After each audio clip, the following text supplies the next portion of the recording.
Assalamualaikum warahmatullahi wabarakatuh. Halo semuanya, berjumpa kembali dengan saya Yeni Aprilianti, NIM 2021-62004, di mana saya merupakan seorang mahasiswi dari program studi pendidikan matematika Universitas Madura. Nah, pada kesempatan kali ini saya ingin memaparkan terkait materi SMP, yakni busur dan juga juring lingkaran. Nah, berikut ini sudah saya cantumkan subbahasan yang akan saya paparkan pada video kali ini. Yang pertama, saya akan membahas mengenai panjang busur dan luas juring pada lingkaran, kemudian sudut pusat dan juga sudut keliling lingkaran. Yang ketiga, mengenai miskonsepsi yang dialami oleh siswa, dan juga yang keempat, mengenai kesulitan-kesulitan. Mengawali pembahasan yang pertama mengenai panjang busur lingkaran. Nah, sebelumnya kita juga harus paham dong, apa sih itu busur lingkaran? Nah, busur lingkaran adalah garis lengkung yang terletak pada lengkungan lingkaran dan menghubungkan dua titik sebarang di lengkungan tersebut. Contohnya ini terlihat pada garis yang diwarnai merah, di mana hal itu ditandai ataupun dibatasi oleh dua titik, yakni titik A dan titik B. Nah, panjang busur lingkaran tersebut merupakan bergantung dari besar sudut yang dibentuk oleh kedua titik ujung busur lingkaran dan juga pusat lingkaran. Misalkan ya, pada gambar berikut ini, sebuah panjang busur lingkaran dihubungkan oleh titik A dan titik D. Besar sudut yang dibatasi oleh titik A, pusat lingkaran O, dan titik B adalah sudut AOD. Sudah sangat terlihat jelas ya pada gambar yang sudah tertera. Nah, untuk mencari panjang busur itu sendiri, kita bisa menggunakan sudut AOD, kita bagi dengan keseluruhan sudut dalam lingkaran, yakni 360. Atau kita bisa mencari menggunakan luas juring AOD dibagi dengan luas lingkaran keseluruhan.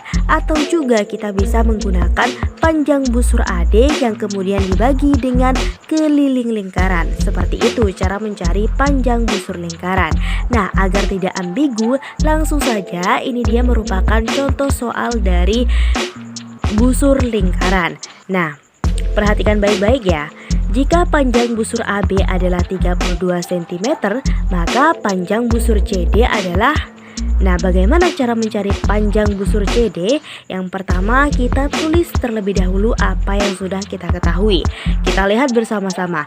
Sudut AOB menunjukkan sebuah sudut yang berada di hadapan busur lingkaran AB.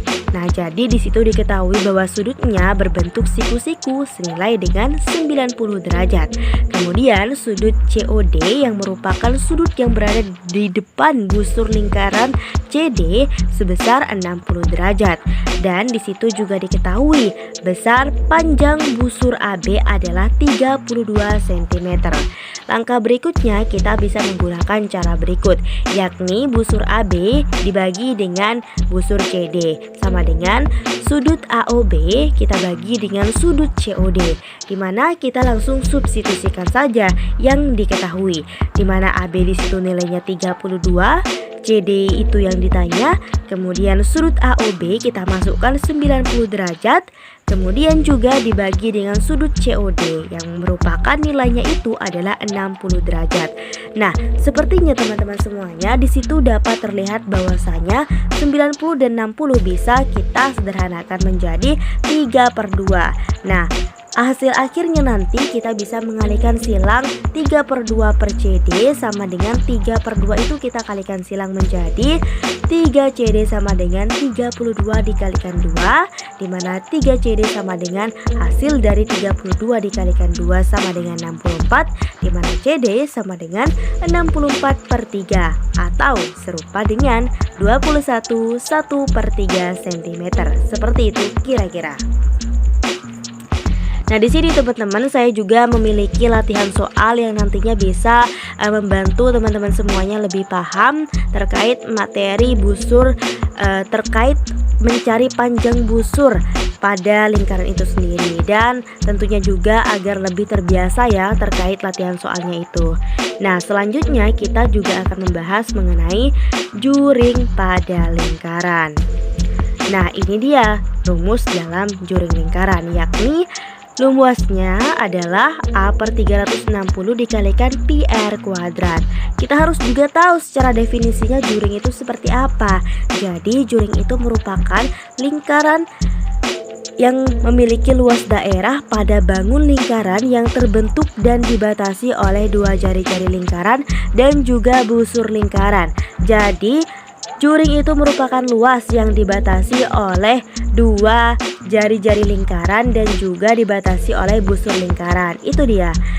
Busur lingkarannya adalah busur AB dan dua jari-jarinya yaitu jari-jari OB dan jari-jari OA. Seperti itu. Biar tidak ambigu, yuk kita latihan soal juga. Langsung saja ya. Nah, hitunglah luas juring lingkaran berikut ini. Yang pertama-tama, seperti biasa, kita tulis terlebih dahulu apa yang kita ketahui, yakni sudut alfanya di situ diketahui sebesar 45 derajat.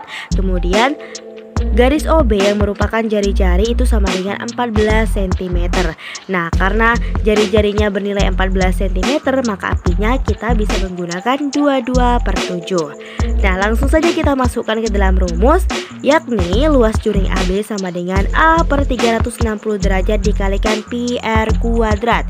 Kita masukkan A-nya, 45 derajat dibagi 360 dikalikan 22/7 dikalikan lagi dengan 14 kuadrat. Dimana kalau kita kalkulasikan ini akan menghasilkan nilai sebesar 77 cm kuadrat.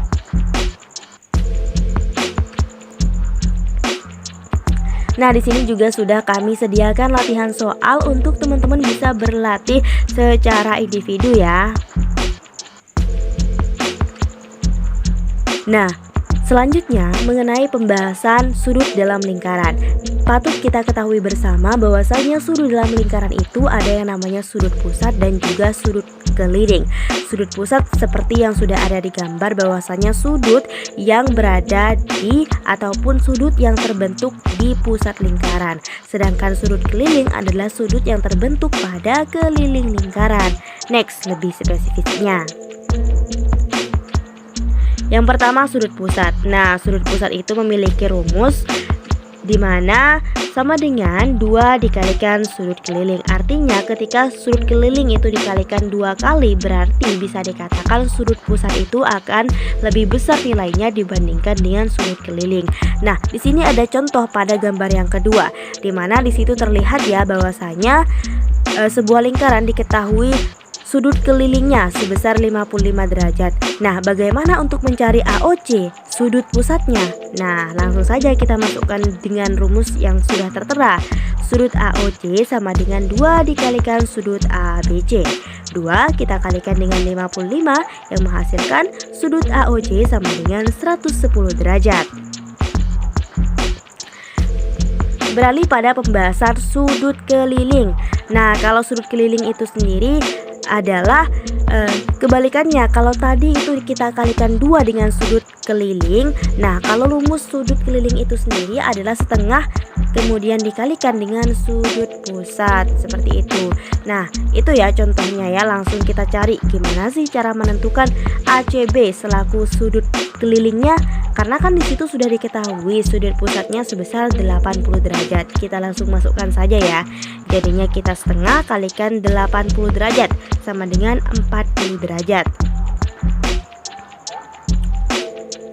Nah, ini dia kesalahan konsep yang sering dialami oleh siswa-siswa SMP terkait materi lingkaran, khususnya dalam subbab busur lingkaran dan juga luas juring lingkaran. Siswa itu biasanya kebanyakan menggunakan pi sama dengan 22/7, padahal hal tersebut semestinya menyesuaikan ya dari apa yang kita ketahui. Kemudian siswa juga sulit membedakan mana yang dikatakan busur dan yang dikatakan juring dalam lingkaran. Nah, lantas kesulitan-kesulitannya apa sih? Nah, kesulitan yang pertama tentunya siswa itu kesulitan memahami konsep lingkaran. Bahkan orientasi siswa sekarang itu justru ingin cepat, dan banyak berlatih soal. Sementara konsep yang ia dapatkan terkait materinya itu masih belum kompleks dan belum seluruhnya ia dapat. Kemudian kesulitan yang kedua bahwasanya kesulitan dalam mengoperasikan, seperti dicontohkan siswa itu sering menggunakan pi sama dengan 22/7. Padahal itu hanya dikondisionalkan ataupun berdasarkan kondisi. Ketika kita merasa gampang menggunakan 22/7, bisa kita menggunakan tersebut, atau ketika kita merasa gampang menggunakan 3,14, silahkan untuk menggunakannya. Kesulitan yang ketiga yakni siswa itu kesulitan dalam menerapkan rumus yang sesuai. Kadang kan ambigu juga. Kadang siswa mengerjakan busur lingkaran, berapa panjang busur lingkaran, ternyata menggunakan rumus Wasjurin. Nah, itu kadang yang menjadi tantangan seorang guru, bagaimana rumus yang diberikan kepada siswa itu tidak hanya menjadi hafalan mereka, tetapi bagaimana mereka menerapkannya dalam pembahasan soal-soal. Dan kesulitan yang terakhir adalah kesulitan mereka untuk menjawab soal secara tepat. Nah, tentu di balik kesulitan-kesulitan itu ada sebuah solusi yang dapat kami tawarkan, di mana solusi ini sudah berdasarkan beberapa terjun lapangan dan juga beberapa referensi dari hasil literatur yang sudah saya baca sebelumnya. Di mana solusi yang pertama, siswa itu bisa belajar secara terstruktur dan usahakannya lagi konsep ataupun pematangan konsep itu didahulukan. Kemudian solusi yang kedua yakni siswa dapat memahami tupoksi setiap rumus yang digunakan. Jadi ini juga tantangannya bagi seorang guru, bagaimana guru itu mengarahkan kepada siswa, ini rumus yang benar dan rumus yang tepat untuk digunakan. Selanjutnya, siswa itu harus belajar dari beberapa referensi. Tidak bisa siswa itu menelan mentah-mentah dari apa yang disampaikan guru. Bisa jadi apa yang disampaikan guru itu juga tidak sesuai dengan kebenaran yang ada.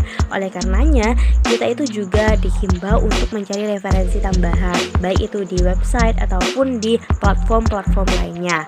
Selanjutnya, yang keempat yakni siswa harus mampu mengaitkan materi dengan contoh kehidupan nyata. Kan kadang ribet juga kan kalau misalkan kita belajar sesuatu tapi nyatanya ini tidak bermanfaat dalam kehidupan nyata. Jadi ketika kita ingin belajar, mari kita kontekskan atau kaitkan segala sesuatu yang kita pelajari itu dalam kehidupan nyata, agar bisa terlihat bahwa apa yang kita pelajari itu ternyata juga bermanfaat. Dan yang terakhir, kunci dari ilmu matematika itu sendiri adalah perbanyak latihan soal. Jangan bosan-bosan untuk melakukan latihan soal, karena kita bisa, karena kita terbiasa. Tidak ada orang yang pintar, hanya saja ada orang yang terlatih terus mencoba dan terus mencoba sampai ia bisa, seperti itu. Nah, itu dia pembahasan yang dapat saya sampaikan. Semoga dari apa yang saya sampaikan bisa bermanfaat untuk teman-teman semuanya, terutama untuk adik-adik SMP di luar sana. Dan sekian dari saya. Wassalamualaikum warahmatullahi wabarakatuh.